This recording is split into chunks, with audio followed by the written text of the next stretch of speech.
ఇడ్లీ రవ్వ అండి. ఇది ఇడ్లీ రవ్వ అయితే ఇంకా నేను ఇది 1/2 కిలో డబ్బా 1/2 కిలో తీసుకుంటున్నాను.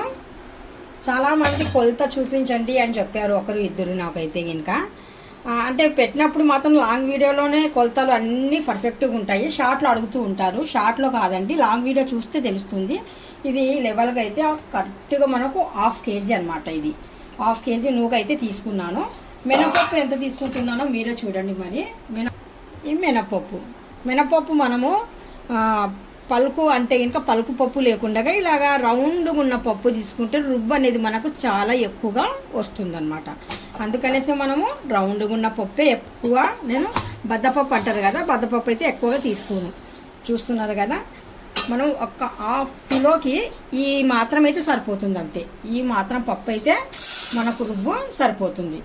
ఇలాగ వేసామనుకోండి చాలా మెత్తగా వస్తాయి, స్మూత్గా ఉంటాయి.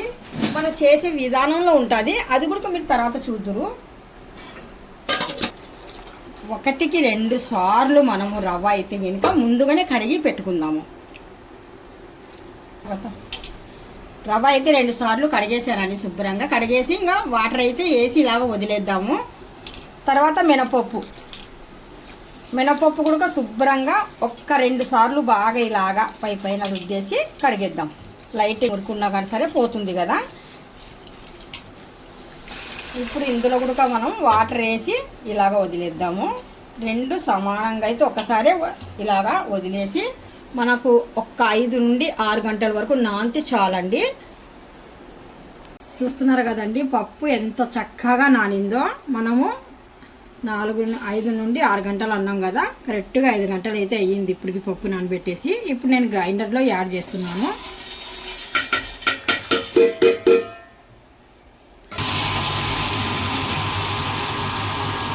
మనకు కావాలంటే క్యాప్ పెట్టుకోవచ్చు, లేదంటే వదిలేయచ్చు క్యాపు. మధ్యలో చూసుకొని కొద్దిగా వాటర్ యాడ్ చేయాలి. ఇప్పుడే వేయను, ముందు కొద్దిగా నలగనివ్వని, ఆ తర్వాత అయితే యాడ్ చేద్దాము. చేయి పెట్టకుండా మనము ఎక్కడన్నా పప్పు ఉంటే ఇంకా స్టార్టింగ్లోనే కొద్దిగా చూసుకొని పప్పు అనేది ఎక్కడ జారకుండా చూసుకోండి. మనకు ఇడ్లీ అనేది చాలా బాగుంటుంది. ఒక్కసారి ఇలా పెట్టామనుకోండి, పప్పు అంతా నలిగింది అనుకోండి, ఆటోమేటిక్గా మొత్తం పప్పు బాగా నురుగు అనేది వస్తుంది మనకు. ఒక్కసారి వాటర్ వేయకండి, కొద్దిగా నలిగిన తర్వాత కొద్దిగా వేస్తూ ఉండాలి. చెయ్యి అయితే పెట్టకండి, పొరపాటున చెయ్యి గుండె కిందికి వెళ్ళిపోయినా ఇబ్బందే కదా. ఇప్పుడు కొద్దిగా చూసుకొని ఇలాగ వాటర్ మరి ఎక్కువగా లేకుండా కొద్దిగా వాటర్ వేద్దాము. మరి ఎంత ఇడ్లీకైనా కానీ సరే మరి ఎక్కువ జారుగా ఉండకూడదు. వాటర్ ఆపేస్తున్నాము. రుబ్బైన తర్వాత చూద్దాం. చేత్తో కలపడం కన్నా గ్రైండర్లో పిండి రుబ్బేటప్పుడే ఇలాగ రవ్వ వేస్తే చక్కగా అయితే అదే కలిపేస్తుంది. అందుకనేసి ఇలాగ మనము ఎగస్ట్రా ఉన్న వాటర్ అయితే పిండేసి ఇలాగ పొడిగా అయితే ఇంకా వేస్తున్నాను.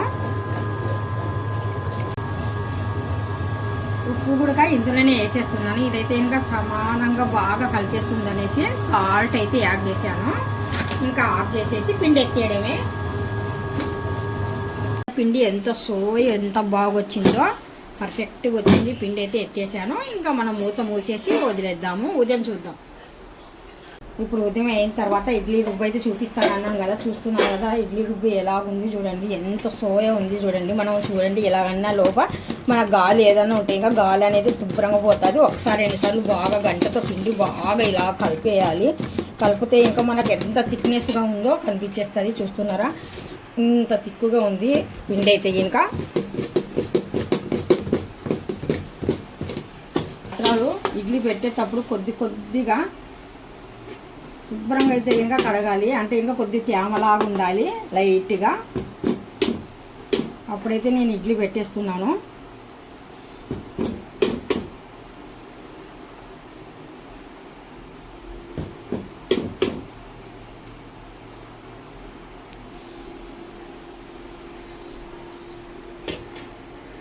పెట్టిన తర్వాత అడుగున వాటర్ వేసాను సరిపోయినట్టుగా. వాటర్ వేసిన తర్వాత ఇలాగైతే వేస్తున్నాను. కొద్దిగా టైట్గా కనిపిస్తుంది. ఒక ప్లేట్లో అలాగే వేసాను. ఇప్పుడైతే ఇంకా కొద్దిగా వాటర్ యాడ్ చేస్తున్నాను. మరి అంత టైట్ ఉన్నా కానీ సరే ఇడ్లీ అనేది మనకు లూజ్ ఉంటే లైట్గా లూజ్ ఉండాలి, మరి ఈ మాదిరిగా ఉంటే చాలు. అంటే అవి ఎలాగుంటాయి ఇవి ఎలాగుంటాయి మీరే చూస్తారు కదా, అందుకనేసి అది అలాగే పెట్టేశాను. ఇలా కొద్దిగా జారితే పిండికి పర్ఫెక్ట్గా ఉన్నట్టుగా మనకు చూడండి. ఇప్పుడు ఇంక అన్ని ప్లేట్లు అలాగే నింపేసి పెట్టేస్తాను. చూస్తున్నారు కదా, ఇలాగైతే ఇంకా పెట్టేసి ఇప్పుడు కవర్ చేసేద్దాము. మనకు మూత కూడా చాలా టైట్గా ఉంటే ఇంకా ఫాస్ట్గా కుక్ అవుతాయండి ఇవి. మనకు టైం వచ్చేసి 25 నిమిషాలు కంపల్సరీ ఉండాల్సిందే. స్టవ్ మీద పెట్టేసి హై పెట్టేస్తున్నాను. ఇప్పుడు ఇడ్లీ మనకు రెడీ. చూస్తున్నారా ఎంత బాగా ఎమ్మీగా వచ్చేసాయో. ఇప్పుడు కొద్దిగా చల్లగా అయిన తర్వాతనే మనం తీస్తే ఇంకా చల్లగా నీట్గా వస్తాయి. వేడి వేడి మీద తీస్తే ఇంకా ముక్కలు కిందకి ఇడిపోతాయి, అంటే డ్యామేజ్ అయిపోయి వస్తాయి. ఇలా కొద్దిగా అయితే వదిలేస్తాను, తర్వాత తీస్తాను. తీసిన తర్వాత మనం చూద్దాం. చూస్తున్నారు కదా ఎంత స్మూత్గా ఎంత స్పాంజీగా. ఇలా తీసి ఇలా అనేస్తే చక్కగా ఇడ్లీలు వచ్చేస్తాయి. చూస్తున్నారు కదా, ఇది కూడా అంతేనండి. కొద్దిగా చల్లగైనాక మనం తీసేసామనుకోండి రౌండ్గా, అవే ఇడ్లీలు చక్కగా మనకు ఇలాగా పడిపోతాయి. అంతేనండి, స్వాంజీ మెత్తని ఇడ్లీలు. చూస్తున్నారు కదా ఇంత మెత్తని ఇడ్లీలు. దీనికైతే వచ్చేసి మనము ఇవత డ్రా చేశాను, చేశాను. ఇప్పుడు స్టవ్ అయితే ఆపేస్తున్నాను.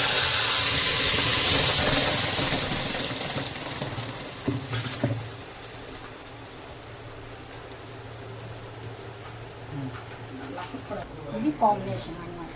ఈరోజు మార్నింగ్ ఇడ్లీ ఇంట్లోనే రెడీ చేశాను. స్మూత్ స్పాంజీగా ఎంత చక్కగా వచ్చాయి. చూస్తున్నారు కదా మీరే, అస్సలు ఎక్కడ డ్యామేజ్ అవ్వకుండా పచ్చిగా లేకుండా రౌండ్గా మీరు ఎక్కడైనా గమనించండి. మళ్ళీ పూలలాగా తెల్లగా ఎంత బాగా వచ్చాయో. ఈ వీడియో మీకు నచ్చినట్టుగా అయితే డెఫినెట్గా లైక్ చేయండి, షేర్ చేయండి, కామెంట్ చేయండి, సబ్స్క్రైబ్ అస్సలు మర్చిపోకండి. Thank you so much. Motivation మాత్రమే ఇవ్వండి అబ్బా. ఇంకా మంచి వీడియోతో మీ ముందుకు వస్తాను. అలా